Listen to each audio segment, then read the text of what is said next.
2001 থেকে 2007 পর্যন্ত এই মিডিয়া তারেক রহমান এবং হাওয়া ভবন সম্বন্ধে যতগুলো রিপোর্ট লিখেছে, কোথাও কি লিখেছে কথিত? লেখে নাই। অর্থাৎ সে আপনাকে ব্র্যান্ডিং করেছে খারাপ হিসাবে, আজকে সে জুলাইকে বলছে কথিত। ফলে আপনাদের প্রতি আমাদের অনুরোধ থাকবে, নিজেদের ন্যারেটিভের মুরগি কখনো বাকশালী শিয়ালের কাছে বর্গা রাখবেন না। ধন্যবাদ। আমরা বাক স্বাধীনতার পক্ষে, কিন্তু বাক স্বাধীনতার পক্ষে থাকার অর্থ কি এই যে আয়নাঘর পরিদর্শন করা হয়েছে, করার পরে পত্রিকায় আমরা লিখব কথিত আয়নাঘর? এটা বাক স্বাধীনতা? আচ্ছা, বাক স্বাধীনতার মানে কি এই যে আমাদের ভাই বোনেরা মারা গেছে গুলি খেয়ে, বাবা তার সন্তান হারিয়েছে, মা তার সন্তান হারিয়েছে, আর আমরা টকশো দিকে বলবো না জুলাইতে তো এরকম কিছু হয়নি, কেউ তো হেলিকপ্টার থেকে গুলি করেনি? এটা কি বাক স্বাধীনতা? আমাদেরকে ডিসাইড করতে হবে এই সব কথা বলার মাধ্যমে আমরা এক শহীদকে প্রতিদিন টকশোতে কয়বার মারবো, আবার এটা আমরা অ্যালাউ করবো কিনা, এটা আমাদের ডিসাইড করতে হবে, নাম্বার 1। নাম্বার 2, আপনি কি ভাবতে পারেন, আপনি কন্টেক্সটে এরকম ভাবেন তো, 73 সালে বাংলাদেশ টেলিভিশনে বা কোনো পত্রিকায় কারো লেখার সাহস ছিল যে রাজাকাররা কোনো অত্যাচার করেনি? এখন এই সাহসটা তারা পাচ্ছে কোথায়? 1 বছর হয়নি, 2 বছর হয়েছে, রাইট? সো বাক স্বাধীনতা এক জিনিস, আর গণহত্যা ডিনাই করা আরেক জিনিস। এটা করতে দেওয়া যাবে না, নাম্বার 1। নাম্বার 2, সামনে পথ কি আপনি জিজ্ঞেস করেছেন। আমি খুব দ্রুত বলার চেষ্টা করি।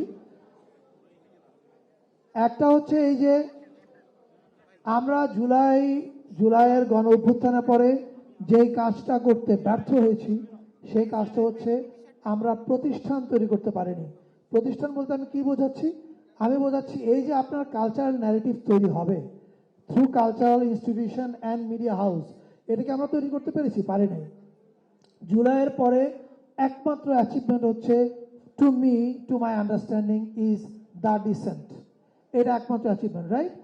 সেকেন্ড অ্যাচিভমেন্ট হতে পারে জুলাই জাদুঘর। এখন এটা নিজান ভাইরা আছেন, আমি জানি না ওনারা কোন ফর্মে এটা চালু করছেন, এটা দেখতে হবে। আমি শুধু একটু উল্লেখ করে দিই, মুক্তিযুদ্ধ জাদুঘর, আমি জানি না আপনারা কেউ জানেন কিনা, এখানে মুক্তিযুদ্ধ জাদুঘর বানানোর জায়গা দিয়েছে সরকার, নির্মাণের অর্ধেক টাকা দিয়েছে সরকার, বাকি টাকা এসছে কর্পোরেট থেকে।